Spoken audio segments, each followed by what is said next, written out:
la crise au Burkina. Et là, je regarde droit dans les yeux du ministre Maurice Bandaman, qui était un grand frère ou un père, je ne sais pas, mais quelqu'un que je respecte. J'ai son livre ici dans cette bibliothèque. Monsieur le ministre, les intellectuels ivoiriens vous regardent. Les intellectuels africains vous regardent dans ce dossier. Il y a eu un audit du Burkina. Depuis plusieurs mois, plusieurs années, des artistes disent qu'il y a mauvaise gestion dans cette institution. Il y a eu un rapport là-bas. Les Ivoiriens vous regardent, les intellectuels vous regardent. Vous avez des prix littéraires africains. Vous avez écrit de grands romans qui ont marqué des milliers d'Ivoiriens, qui ont façonné leur opinion. Les Ivoiriens vous regardent. Les Ivoiriens vous regardent. Dans la gestion de ce dossier, marquez votre option très claire, très nette pour la transparence. Et il n'y a pas 1000 façons de faire la transparence. Il suffit simplement de publier le rapport d'audit. Certains vont me dire, jamais on a publié un rapport en Côte d'Ivoire. Oui, je suis d'accord. Est-ce normal? Non. Un rapport est fait pour être publié. Et si jamais on a publié un rapport en Côte d'Ivoire, c'est justement parce que ces rapports incriminent les responsables. Si vous ne publiez pas ce rapport d'audit, si vous ne remettez pas ce rapport d'audit aux artistes, alors on aura compris que tout ce que les gens vous reprochent n'est pas forcément faux. Et vous serez une grande honte pour le milieu des intellectuels en Côte d'Ivoire.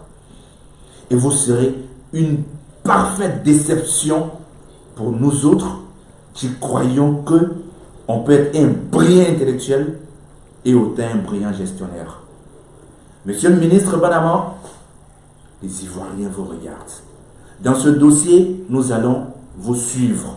Nous allons suivre votre comportement, vos réactions, vos décisions. Déjà, vous avez pris une mauvaise décision, celle de suspendre le DG et le PCA sans donner les motivations. Qu'est-ce qu'on doit comprendre? On comprend simplement que vous cherchez justement à cacher certaines choses, à précipiter certaines décisions pour cacher des choses.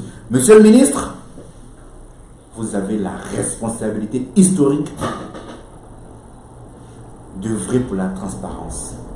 Les Ivoiriens, je répète, les Ivoiriens vous regardent, les intellectuels vous regardent. Vous êtes grand prix littéraire africain. Vous n'êtes pas n'importe qui, vous n'êtes pas n'importe quel intellectuel. Marquez votre différence. Montrez-nous ce rapport d'audit.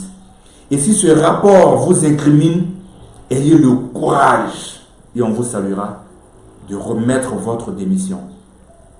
Parce que nous ne pouvons pas continuer ainsi. Regardez autour de vous.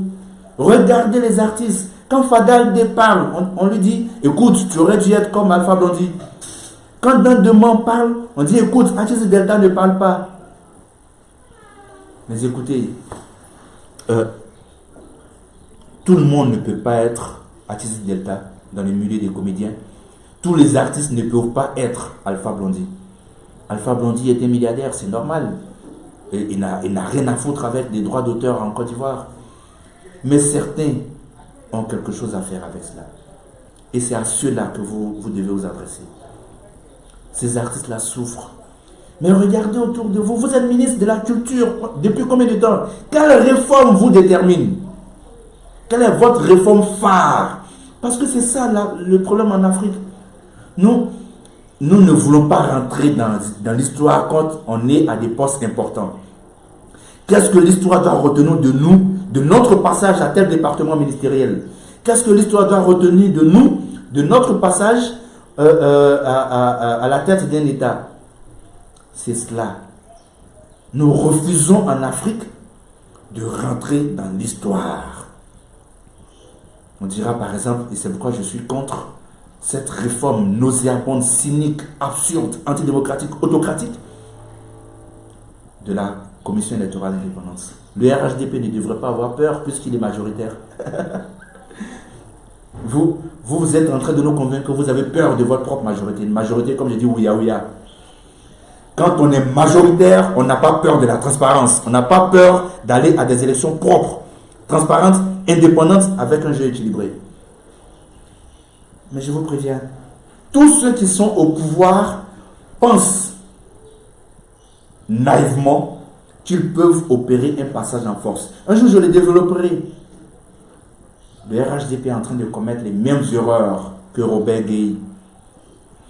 Le jour où Robert Gueye s'est mis dans la tête, tu devrais œuvrer dans le sens de la conservation du pouvoir, il a signé son arrêt de mort politique. Il aurait dû continuer à balayer la maison. Et alors, les Ivoiriens diraient, tu as tellement bien balayé la maison, on te laisse continuer à balayer. C'est la même chose. Le RHDP doit revenir à l'orthodoxie, c'est-à-dire diriger une nation et non chercher à conserver un pouvoir. Parce que dès que vous commencez à chercher à conserver un pouvoir, vous posez des actions autocratiques, vous brimez, vous êtes dans la violence, vous êtes dans la stratégie permanente du passage en force. Ça vous rattrape toujours. C'est faire compliquer ce qui est simple. Ce qui était simple, justement, c'est de vrai dans l'intérêt des populations. Je développerai cela ultérieurement.